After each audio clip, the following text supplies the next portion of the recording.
Welcome to the Builder Marketing Podcast, your go-to source for home builder marketing excellence. Each week, we deliver inspiration, cutting-edge insights, and actionable strategies designed to help you stay sharp, reach today's buyers, and generate more sales-ready leads.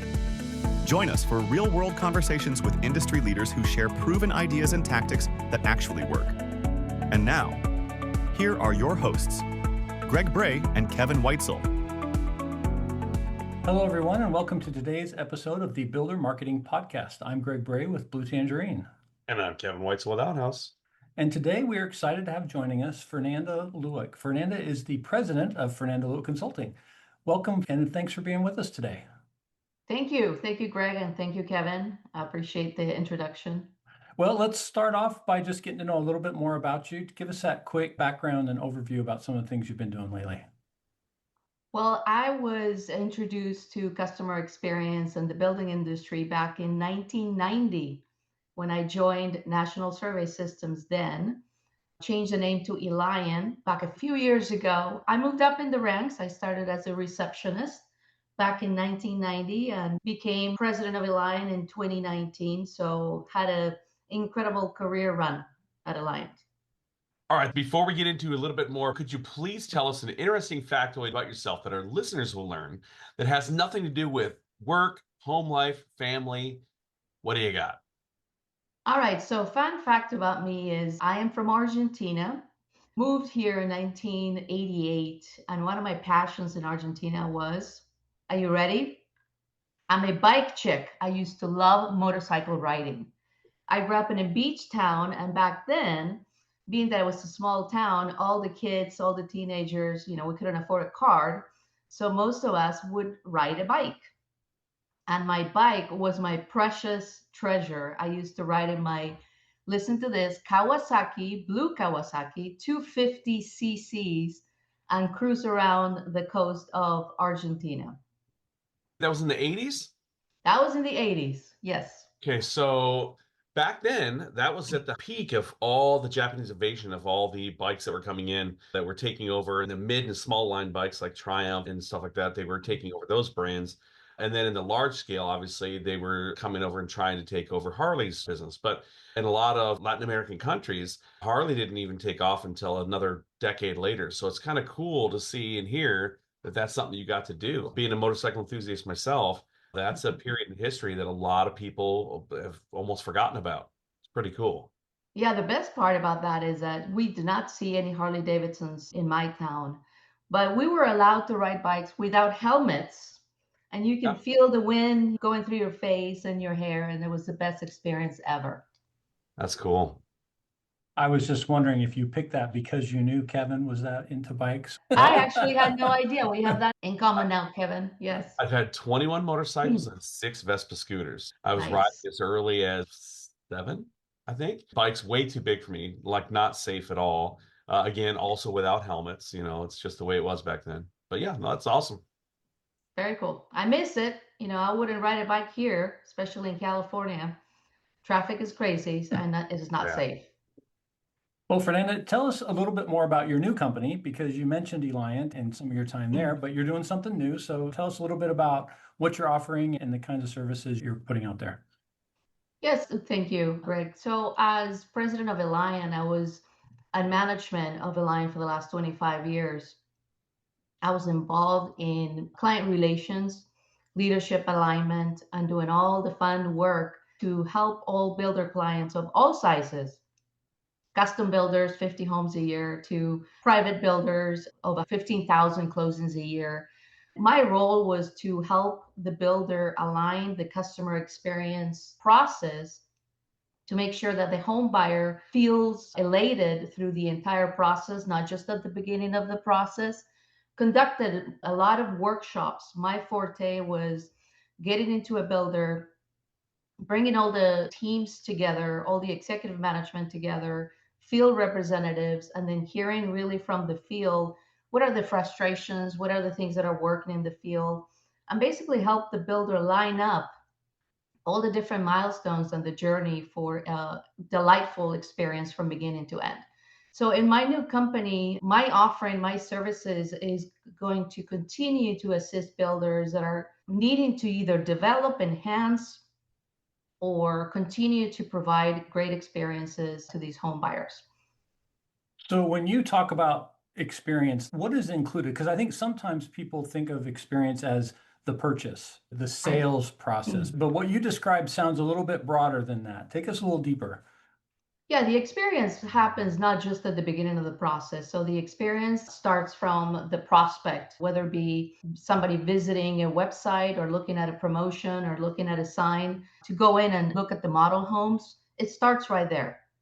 And then it goes all the way through the first year of ownership and beyond. But at Alliant, we measure the first year of ownership that you can break it into different milestones. Of course, it starts at the visit. Shopper surveys are really popular, exit surveys are really popular to then collect information. But the communication and the message across all departments then becomes really, really key. The sales team might be saying something different than construction, design, and then customer service. So the idea is to unify a message and create a cohesive offering from beginning to end.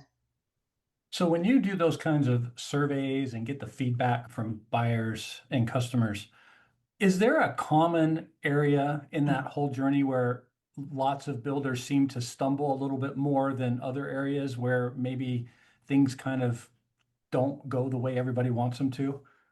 Absolutely. So when I was involved at Alliant, we would measure the initial purchase experience, and then we would see that a lot of the builders would perform really well at the beginning of the process, but then through warranty and the first year of ownership, there's a decline in performance and there's a decline on continuity with providing that service. So the homebuyer feels a little bit abandoned.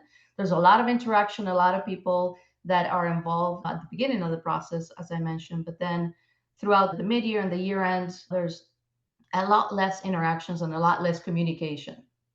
So in this process, people can either be elated or they can be annoyed, but ultimately they're buying their dream home. So there's going to be a certain level of happiness regardless, even with the stress that comes with it.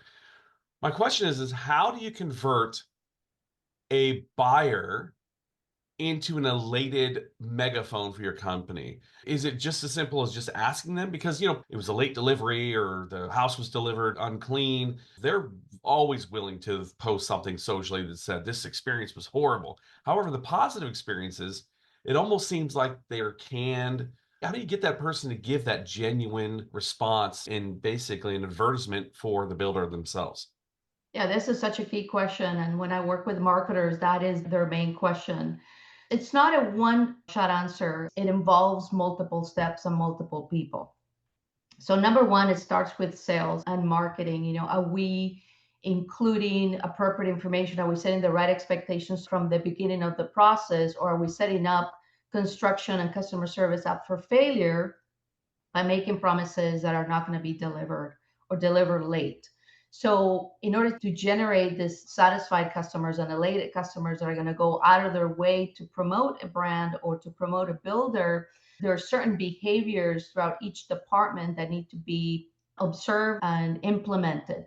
Proactive communication cannot be overstated. And I know a lot of people say, yeah, we proactively communicate, but what does that really mean? Does it mean that we're returning a phone call? Does it mean that we answer all the questions in a timely manner? Proactive communication is not that. Proactive communication is anticipating that somebody might need information and then providing that information. It is going out of your way to prove and show to the customer that you got their back. We're trying to create this trust between representatives throughout the entire process and the home buyer. If a process doesn't go that great, if there's a hiccup, if there's a delay, and a representative goes out of their way to show that they care, that they're keeping them informed, that creates a relationship with the customer that creates trust. And trust then will turn around and serve as a promoter. So throughout the first year of ownership, we see that there's more promoters, if you will, the net promoters or the willingness to recommend. That happens at the beginning of the process, as I mentioned earlier. And then the torch gets passed on to customer service. And in my experience in working with several builders, There's some customer experience that go above and beyond their duty to make sure that they take care of their customers. They go knocking on doors. They're like, I'm in the neighborhood. Is there anything that I can do for you today? Did you have any questions? And at that point, you create this loyalty with the builder and the homeowner, that the builder is not just closing and done, and then somebody is taking care of them. Two-part answer. The second part of the answer is builders representatives have to be involved in the survey process, collecting the information, whichever survey partner you're working with. Because if you're not, then you're not understanding, what's going on out in the field. You're not understanding the entire process. The encouragement of survey participation then lies on those field representatives to make sure that everybody looks at the information, looks at the feedback, and are able to then process survey comments, which are really critical to be able to understand, what are some of the things that need to be adjusted and changed, and patterns of whether it be a process. Are we having a process problem? Are we having a performance problem? Or is it the trace? Is it the product? So to be able to understand that then becomes key. How do we get high net promoters? Is by soliciting and making sure that everybody's engaged in the program. And one fun fact that I want to share is those customers that are very dissatisfied, guess what? Are the first ones that are going to return that survey. But also the ones that are extremely satisfied, those delighted customers, are going to be the ones second to respond to the survey. So the idea is to get the ones that are in the middle, the ones that they got what they expected that they're going to get from the builder and from the reps, because there's a lot more information that the builder can learn and work with when you get some of those comments. So you talked about setting expectations in that gap. We get disappointed when our expectations aren't met. And often it's marketing and sales that are setting expectations. How do you deal with that tension for sales? It's like, well, gosh, if I tell them it's going to take 6 months for this house to get built, then they're never going to buy it, So I'm going to say, oh, we could probably get it done in 3 months. But then, construction's back here going, no, you just sold 5 more. There's no way we can get all these done in the time that you promised. How do you negotiate those types of internal challenges and make sure that the customer is being given the right information? One of my best and favorite things to do is coaching community teams. And community teams involves every single representative, sales managers and sales teams, construction, customer service, designers. Let's not forget about our designers. We all know that sales teams are notorious for making promises because they're pleasers, right? Sales teams are pleasers. They want to satisfy the customer. They want to tell them everything that they want to hear, but that unfortunately does not work for the rest of the team.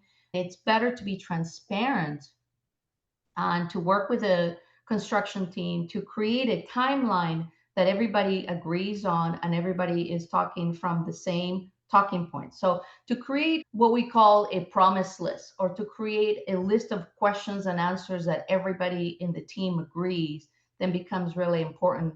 That's why we would not have a misalignment of expectations. So when is the right time to ask those buyers for the feedback along that journey? You mentioned the surveys and getting that Yes. information, but when should we be asking for that? I like the asking of the question at the new home orientation. I like asking the question at mid construction, but those are home buyers that already purchased. And then another one, we had a client that had a new home sales online, to be able to determine if the online sales advisor did an adequate and good job at setting up the tour information, they going in and visiting the different homes, because we need to learn, what is bringing you to these homes. And once we understand, is it the amenities? Is it the home? Is it the location? What are some of the key things that are bringing you to our homes? And what other homes are you looking at? What other builders are you looking at? I think that, in my opinion, that's the beginning of the process for the builder to understand, and to have the marketing team and the sales team be able to use that information for a more targeted type of promotion. In my opinion, some builders, especially the large ones, like to do a one question after event, which doesn't give you the full picture. Meaning, like, we meet with the sales team, now we're going to send them a one sales question. We meet with the designer, we're going to send you the one sales question. I think that those are isolated and doesn't really give you the full picture of the purchase experience. I like the model of, 30 days after move in, now that your boxes are almost unpacked or you're already moved in, tell us about your experience. Reflect on how was your experience with the sales team, how was your experience with the design center and construction and so forth. So a combination of different evaluations throughout, but I think that as we all know, consumers are being over evaluated. People have an apprehension of surveys if there are too many in the sequence, but in my opinion, and in my tenure at Alliant, we got incredible response rates. We would get like 65% response rates, which tell you two things. One is that the builder is really involved in talking about the program and the surveys. And then the second thing is, somebody making this incredible purchase, they want to give you their feedback. They want to tell you how the process went. Hey everybody, this is Greg Bray from Blue Tangerine, and I am so excited to let you know that the registration is now open for the 2026 Builder Marketing Summit.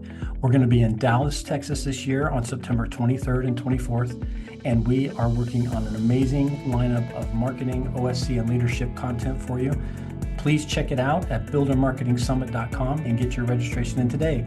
Remember, there's limited seats available, so don't miss out. Again, buildermarketingsummit.com. Can't wait to see you there.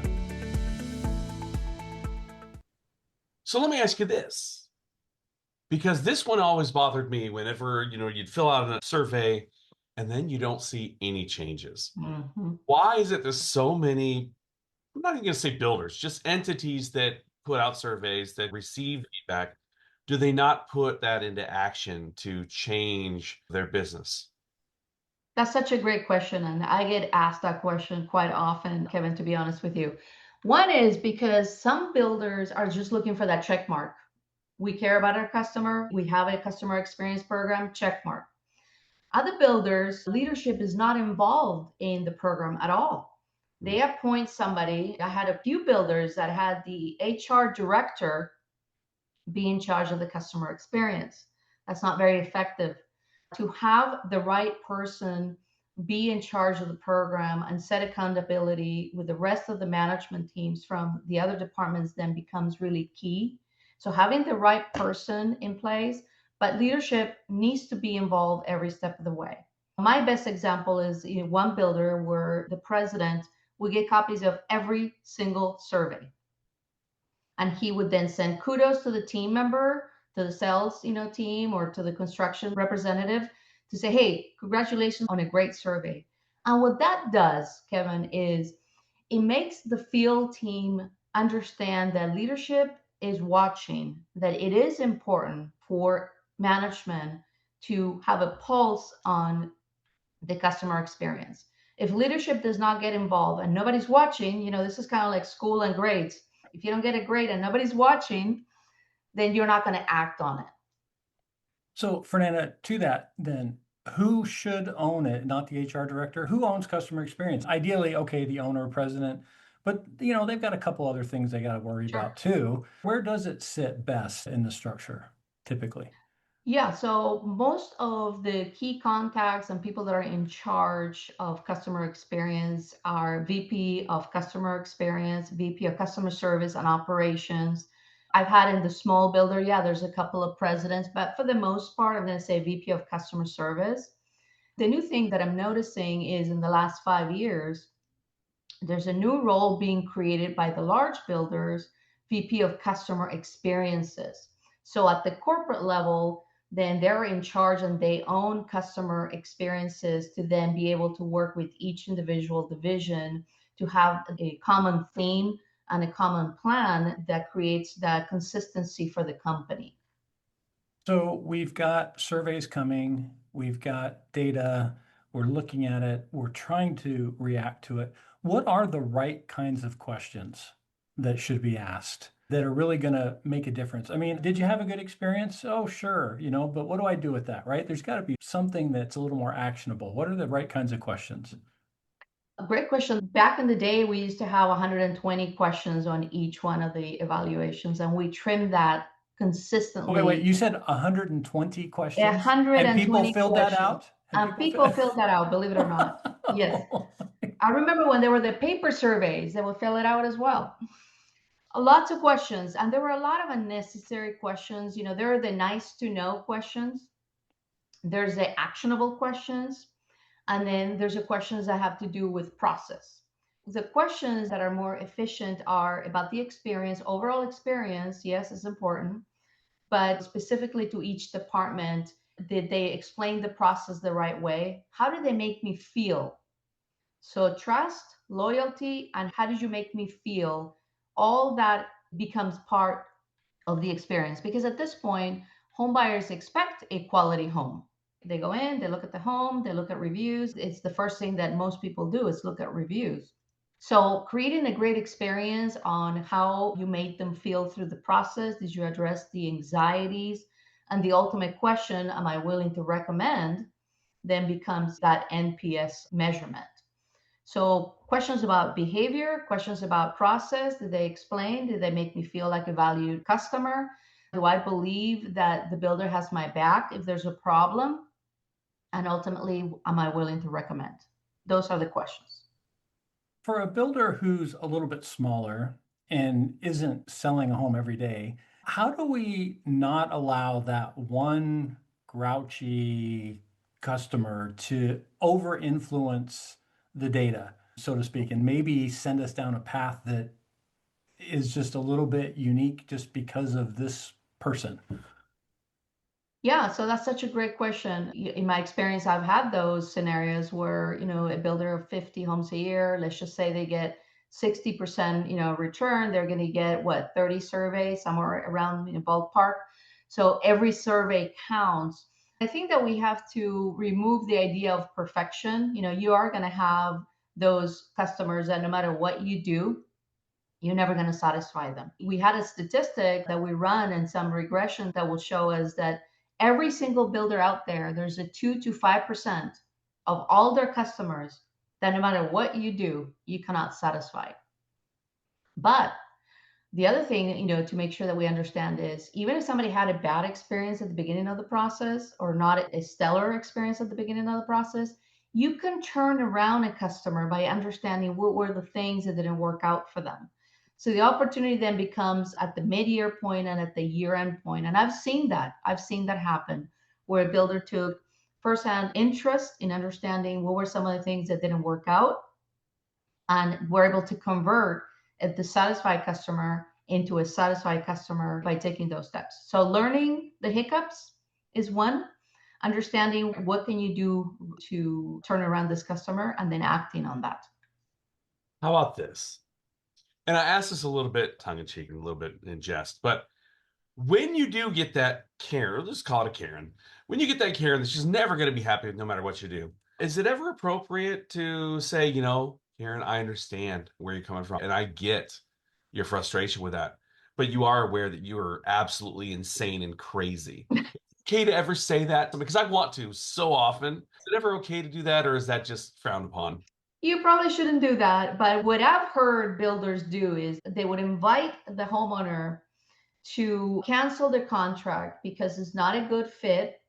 And, I'm afraid I'm never going to be able to satisfy you. I invite you to maybe look at other communities or a place that you can call home that would satisfy, your needs. And I've seen that happen. I'd be curious to know of the times that they offer, how often people backpedal. Oh, yeah, no, I think it'll be okay. I'll be able to deal with X, Y, or Z. Some have done that, but what I've heard, from my clients, yes, they will take them up on that and just move on. Really? Okay. And the builder is happy to get rid of that headache. The builder is happy because, the underlying line there would be that they're already thinking, here's another lawsuit waiting to happen. If you already have somebody at the beginning of the process that is this dissatisfied, is giving us so much headache. The builder usually, for those customers that are never satisfied, they put so much more work than anybody else. They put all their resources, they do all the work, they spend all the money, and still nothing that they do can satisfy them. So, Fernanda, we talked a little bit about the small builder and the influence of one grouchy customer. What about the really large builder that's trying to give this personal service, but it's just a lot of people? What are some ways that they can still keep that feeling very personal but yet recognize that maybe they need to use some tools to help automate pieces of it or to kind of track what's going on. What are your suggestions there? Yeah, you'd be surprised, even the large builders, the multi-division builders that have employed and have sophisticated customer experience journeys laid out. They have a really great way of, and I'm thinking of one in particular, great ways of giving that ownership to the customer service field personnel. So even though they're large, the empowerment and each one of the representatives owns a group of homeowners that they're taking care of through getting copies of their surveys or utilizing an app that would give them specific information about the interaction with other representatives that have worked with this one homeowner. They are able to very efficiently and effectively use those tools to communicate just as the small builder would. Yeah, they might have more homes, but there's tools out there that can help make this more efficient. You know, Kevin, in the past, I've had builders come to me and say, hey, when people search for us, our SEO, there's these bad reviews showing up in our search. How can we get rid of those? And I want to say, well, fix your warranty process. It's not an SEO issue. It's a fact that you got unhappy customers at the end. Fernanda, where is the role of marketing saying, hey, guys, we're having this issue because when people look for us, there's these bad messages out there, and we need your help to make these customers say nice things about us. Right, right. Well, I was actually involved in the development of the reviews platform for Alliance. So I have a special spot in my heart for marketing. I work with a lot of marketing team members. And one of the products that they have is the reviews that come straight from the survey. So a homeowner gets asked, towards the end of the survey, hey, do you give the builder permission to use your ratings and your comments for their social media, meaning the builder? And those who said yes, that information gets pushed to reviews. Any other survey platform, I'm sure, will have something like that, where the homeowner will give you permission to use their comments for the builder's social media. Let's use that. I think that that's important to use that information because, in my experience, when you're looking at Yelp, you're looking at BBB, you're looking at Google reviews, you have 35 reviews at 3.5, 35 customers versus when you kind of use the survey platform to kind of push the real homeowners comments, you may have hundreds or thousands that would overshadow the small review from Yelp, for instance. In my opinion, work with the right marketing, working with the right team members from the survey partner that a builder may have can really leverage off those comments that are invaluable.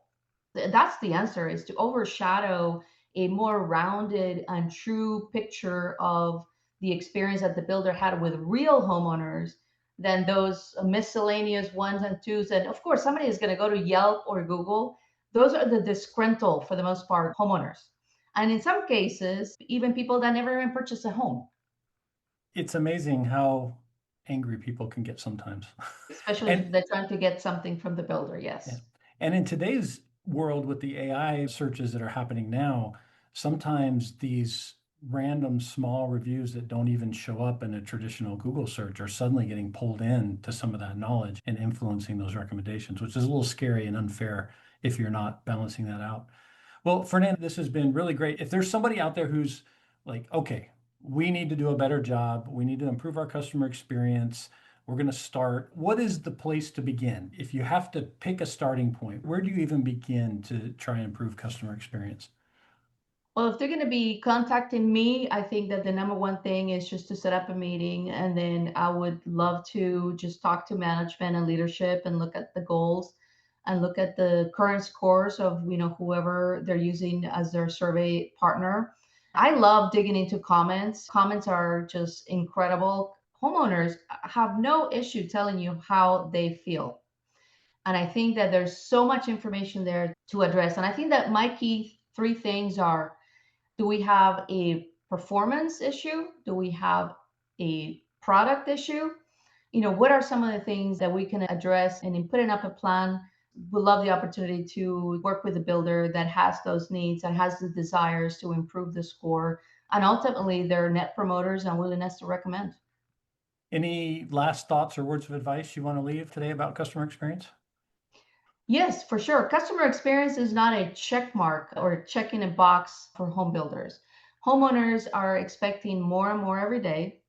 In my opinion, customer experience starts in the field. It starts with listening to your team members, empowering your team members, especially customer facing employees that know what's going on in the field, and really listening to your customers, implementing some of the suggestions that they're telling you through these surveys. What are some of the things that are working and some of the things that are not working?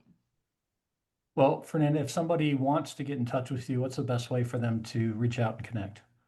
They can go to my website, fernandaluick.com, or my phone number, 949-337-0348.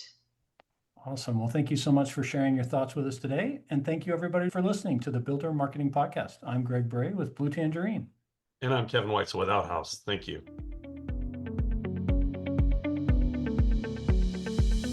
Thank you for listening. To learn more about how Blue Tangerine and Outhouse can help you generate more qualified homebuyer leads, visit bluetangerine.com and outhouse.net. If you've enjoyed our show today, please tell a friend, leave us a review, and subscribe on your favorite podcast platform. Be sure to join us again next time on the Builder Marketing Podcast.